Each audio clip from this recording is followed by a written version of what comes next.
You're listening to the Social Selling Simplified podcast. Stick around if you too are obsessed with learning things that actually work and believe that success leaves clues. We're all about identifying results-producing roadmaps and getting super clear on how to scale and grow your online business. From part-timer to president, social selling expert Ashley Shaw will help you connect the dots and take the guesswork out of what works to grow a social selling empire. It's time to hear from social selling legends, listen in on truthful conversations, and learn the best tips and tricks to reduce the marketing overwhelm so you can build the social selling business of your dreams. If you're ready to go all in, no holding back, and build the business you've always wanted, you're in the right place. Here's your host, educator, social selling guru, and fitness industry OG, Ashley Shaw. Welcome to Social Selling Simplified. I'm your host, Ashley Shaw, and today we're going to talk about just why you really are capable of success. This episode is going to be a little bit different than the usual. Here are the 5 things I'm going to teach you. What I actually want to focus on today is a little more around my story and some of the things that originally got in my way of being successful. Like I'm talking like 15 years of struggling and searching and finally having it all click and come together and allow me to 10x my business within 1 year, have both my husband and I leave our corporate jobs and be staying home with our daughter, focusing on reoccurring revenue and the freedom of time. So if you're into stories and hearing real life examples and just getting super authentic, this episode is for you. Before we dive into this, I just have to share something with you guys that is totally on my mind and I cannot ignore it. I try not to spend a lot of time on social media because I think we all know it's like sort of like a fly trap I find sometimes, right? Like it can be, oh, I'm going over to social media to work. And then an hour later, you're like, oh, shoot, I've done no work. And I just kind of feel crappy about my strategy. This is more of a funny story than a game of comparison. But holy smokes, if you have not been in a Facebook group and seen the passion that people have for Costco, you are seriously missing out. I'm just looking at one here. Like this is the seriousness. I was reading this post. I swear this will have a point and this will tie in. I was reading this post. Okay, here it is. I'm going to read this to you guys. This is how serious people are in the Costco group. Pool and Tommy Bahama chair update. Both are in transit from the depot in Montreal. 96 chairs and 10 pools. I've gotten both this summer. Tips. Call every morning for the next few days until they arrive. Calling at 4, 5 a.m. Be there early for the pool. 5, 6 a.m. at the latest. You decide. If only 2 pools there the day, I'd say 4 a.m. if you really want it. Yes, someone will answer that early. If you get really lucky and are a night person, call the night before, 10, 11 p.m. and see if you can find out if they are coming on the truck because these are hot items. You can get in at 8 a.m. to get them. The store doesn't know which day. It depends on which truck arrives. Do not wait until 9 a.m. the day the chairs arrive. You won't get it. They will be gone by 9 a.m. Hope this helps. Good luck to all. I spent countless hours calling and waiting. Then I got mine, 4 a.m., lined up the day before, got a pool a few weeks back. This post is for DC. Oh, I think that's Dartmouth Crossing. I don't work at Costco as a side note. Holy smokes. The reason that this is so interesting to me is that I think this, I promise, does connect. I think that we oftentimes underestimate how passionate people are, especially when it comes to, I think, the fitness industry. We can hear no a lot and it starts to feel a little bit disheartening. And I just want to remind you that when you find your secret space in the internet in terms of your sweet spot as a coach and doing what you love, that is the type of passion that I promise is in you. Like this woman posting this chair and pool update we all have somewhere inside of us that we are this passionate that we would share that in a forum about something. And I think that it is our job to figure out what that is. What are you that passionate about that you would lay that out for somebody? And I just want you to think about that, because I think that a lot of our job around finding out where we're going to see success and feel successful and feel confident comes from actually nailing that. I think that that connects enough that it's worthy of sharing. But whenever I'm teaching, I'm a little bit tangent-y, but I feel like I got to share those things when they come across my mind, because someone else has got to be, it's a good example. I like examples. I like analogies when I'm teaching. And this one just definitely felt right for today. I want to jump in to Psst, you are capable. I'm going to tell you guys a little bit about my story and how I came to be bringing you this podcast and teaching all things authentic AF when it comes to marketing, specifically for people in health and wellness, and how this actually came to be. My story starts about 15 or 16 years ago. 16 years ago is actually when my husband and I first met. And we had a little business we started with. We called it Lazy Groceries. I think we had one order after building a website, doing all this stuff. That was a big learning lesson there. Don't build a website first. Test your concept and then do it after. All the things you learn as you build multiple businesses. But that is sort of where things started. I think Bill, my husband, and I were always very entrepreneurial and always were putting our hands into sort of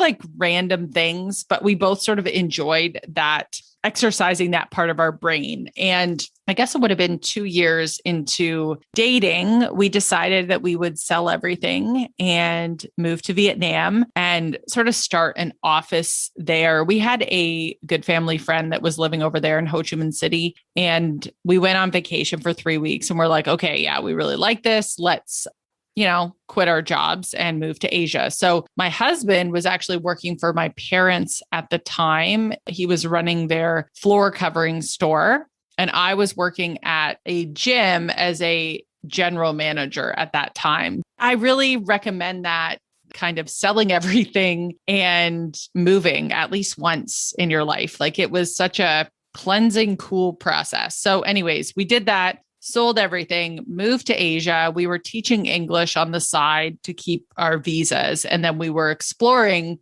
the areas of exporting and what that would look like. And our goal was to try to figure out how can we create an online business where we can be remote and we can find suppliers and sell things online. And that's what we did. We literally sold everything from baby bed sheets to backpacks to art, everything.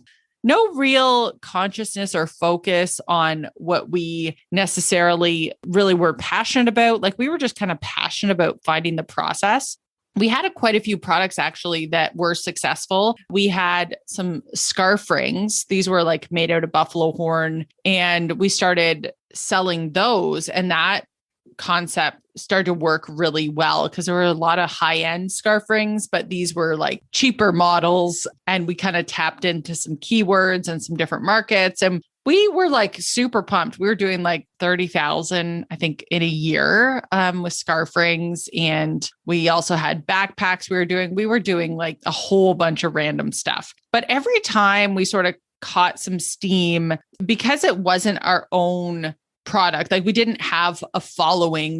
We sort of got lucky with okay, people are searching this on eBay and therefore they're finding us. So every time we kind of found some products that were doing well, we tended to have it taper off because either that keyword was getting way more competition, or we had a bunch of people copy us, or, they were already doing it. And all of a sudden, you realize there's somebody else doing this too. So that was our life as I was working in the corporate fitness world. We were always doing that on the side. Bill did that full time for a while too, just working in the online space. So he was always the tech, and I was, I guess you could call it the face of the business. That was sort of awkward for me. I never felt comfortable doing videos or anything like that. Like, especially when it came to scarf tutorials, like I was so uncomfortable. I remember getting into so many fights over that sort of stuff. I hated it. And then I just kind of continued my career in the fitness industry. And I was lucky enough to be offered some roles that I moved for. Like Bill and I moved obviously together. We were in Nova Scotia for a period of time and then New Brunswick. And then I got an offer out on the West Coast. So it made sense for me to go and take that role. And I guess at the same time, I knew that there was probably something else out there for me, just because I didn't love the idea of not being able to take vacation when I wanted vacation. And honestly, I think that the idea of having children never really came across my mind because I don't know, like maybe in the back of my mind, I knew I was working so much that I just didn't see how that was ever going to be possible. And then I got to Vancouver Island, actually. And this was like a very unique scenario. Like Bill was still in Ontario and there were just no real great jobs for him out west because he was in oil and gas at the time. And it made sense for him to stay in Ontario because he had a really great job there and that was going really well for him. And I had a really great job. So it was like we did this sort of 6-week shuffle. And so he would come out and spend time there because he could work a bunch of shifts. He was working shift work and then come and see me and spend time with me. I would go to work but he would be there. Another thing that I would encourage for anybody, I don't know if like looking to find yourself is the right thing, but like I so value that space that I had for myself when I was out west. Like, no doubt it was hard doing this like long distance thing. And we did it for about 2.5 years, but I just feel like my soul flourished being able to take that time for myself and not feel guilty. So what I mean by that is I did business coaching. I did some branding coaching, like I hired a branding coach. I had no idea what my product necessarily was going to be, but I just kept confidently moving in the direction of my passion. I figured like maybe this is very millennial of me, but I figured somewhere down the path that I don't know, it would just all work out and that I would eventually find my place. But I think what was great about it is that I would go to work, but the mornings were mine and I could do whatever I want. I didn't feel guilty about getting up early and not being in bed to like cuddle with Bill, or at night, I didn't feel guilty about not watching TV or things like that. Like I really had this space to focus on myself. And I spent a lot of time testing things. Like I started talking and connecting with some old friends and sort of realizing there might be this gap in the market that I might be able to teach some things around health and fitness and selling and marketing. And because it was something that I wanted to learn. And I always do best when I need to learn something myself to then go and teach it. Like I've always been sort of in the teaching space in health and fitness. It was very natural for me. But I think what I really learned through this process is that a lot of us are searching for this motivation, searching for this sign that we are capable. And what the essence of that really is that if you don't feel motivated in what you're doing, you just haven't found the right thing yet. I think we all have that inner fire, that inner motivation. And it's when you truly, truly connect with your purpose. I remember telling my business coach at the time, he kept kind of nudging me and pushing me towards figuring out what this, like, I think he called it like your inner goddess. And I think I had to name her. I think her name was Athena. And like, what is her purpose? And I was always like, this is a little like, I don't know, like, but when I really step back and think about what I wanted to do for other people, it was always about, you know, that feeling when something finally clicks, like you have that aha moment. I wanted to light that up for people. If I could be helping reduce the overwhelm and helping dots connect for people, like that is exactly what I wanted to be doing. Because I just felt so great when I could connect something that had been previously complicated for someone. I don't strive in chaos at all. I like things to be very simplified. And very well organized and put together. So I figured that maybe other people really appreciate that too. And they could finally get to that level that they really wanted in their business. And that was a game changer for me. Like when I really realized where I could spend time and I would not even notice it'd been like 2 or 3 hours. Like that's how I think that's that state of flow. I think that's how you sort of know, like you are doing the right things and you're in the right space. If you sit down to do something and you're like, oh man, and just like watching the clock and having a really hard time like getting into something, I think that's a good sign that you need to delegate it or that it's not part of your zone of genius that you should be spending your time in. And I think this was a crucial lesson for me, is that when I connected with this other place that just went so much further beyond just a surface goal, and I really, really connected with my purpose, everything really, really changed. And I do have this deep belief that we all have this sweet spot that we're meant to be working in. And that if you're struggling, it's probably more so that you just haven't made that connection with it. I think that there's also, they talk about this idea that when we're kids and we're growing up, we have a desire to be something when we grow up. So I don't know about you guys, but when I was a kid, I had this desire to be a writer. And this was like, I was super young when this came up. I was in grade 1, and that's what I always wanted to do. And then throughout the years, my adolescent years, teenage years, all that sort of stuff, I was writing all the time. But it was like I would write stuff and then burn it because I felt so vulnerable. I always wanted to, I guess, write to connect with people because I felt, I don't know, like my parents really encouraged me. I think I was like quite good at it, maybe in their eyes. Like I just thought like, I was very critical of my own writing, but it just put me in this place of being able to connect with people. So whatever it is that you wanted to be when you were growing up, I think is a sign to you of this feeling is one that you are connected with. So for me, it was like helping to connect with people and create these bridges. That's what writing was to me, like to tell a story and have somebody else feel not alone in that journey.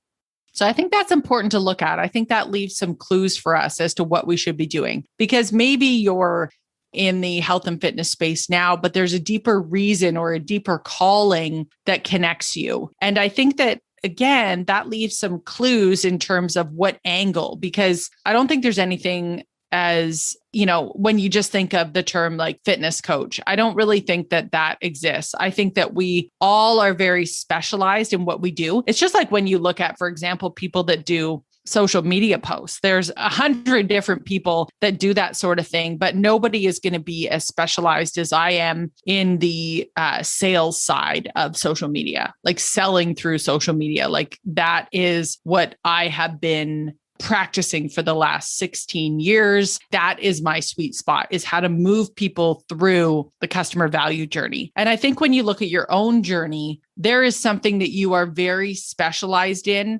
that we tend to say, oh, well, like that might be too specialized. I don't want to only attract those people. Like I want to attract more than that. Like I would never say no to anybody. And I think that that is a mistake. I think that the more specialized you are, the more that that person on the other side realizes that you're talking to them. So I think that that is an important piece with, like, it's okay to picture your exact ideal customer on the other side of your keyboard and be speaking directly to them. In fact, I think there's a lot of power in doing so and really, really honing in on that person. I think that that is super, super key to success. If you are somebody that maybe has been struggling and you haven't really gotten to that tipping point that you've connected in with, as I talked about, that motivation, like really, really finding that motivation, not needing to get motivated, but connecting with your purpose, really knowing why you do what you do, thinking back to that childhood feeling that you were really after, and being able to separate yourself in a sea of sameness. I think when you can do those three things, what ends up happening is you can exponentially grow your business. I really, truly believe it has nothing to do with how much time you've been doing something. Like when we finally, all these pieces connected for me, and I started really growing my business and then putting Facebook ads behind it and really cranking it up, we were able to 10x our business in 1 year. It didn't take 10 years to 10x. Once you really connect with those things and you get yourself in line, like your business can grow exponentially. So if you're one of those people that's sort of believing that, like, oh, it's just going to take more time and this, like that's a belief. It's not a truth. It's like the more confident you are, the faster this thing can go for you. And it's all about getting the right things in place so that you feel more confident. I want you, as some action items from this episode, to think about a couple of things here and post them in the comments below. So I want you to think about, on a scale of 1 to 10, how confident are you in your business right now? And what would be 1 or 2 small little things that you could do to get more confident? Would it be to know exactly who you are and what you stand for? Would it be to know how you stand out in a sea of sameness? Would it be to have a strategy around how you are selling or how you are inviting? What exactly does that look like for you to get that one level? If you're a 7 out of 10 in confidence, how do you get to that 8? It's just that small scale, that small action. And then what's one thing that you can do right now to take a step in the right direction? Because I truly believe that you are capable. In fact, I know you are capable. It's just convincing yourself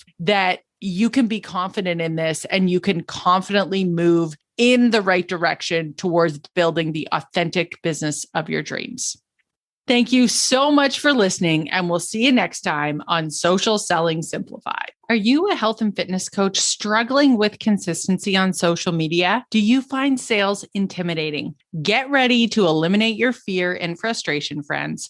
We are launching an all-new training that will make everything simple and doable for you. Then get it all automated for easy duplication. Imagine not worrying ever about what you should be saying or doing with your people ever again. It really doesn't have to be overwhelming. We want you to grow your biz and have fun doing it. So we've laid it all out for you. You have to join our live training happening in July. Just go to ashleyshaw.ca/July Masterclass to register. That's ashleyshaw.ca/July Masterclass. Thanks for taking the time to level up today. If you're ready to commit to personal and professional growth, move forward, make money, and grow your health and fitness business, head to my free community on Facebook, Business Bootcamp for Fitness Coaches, so I can support you every step along the way. Thank you so much for tuning in today, and we'll see you right back here next week on Social Selling Simplified.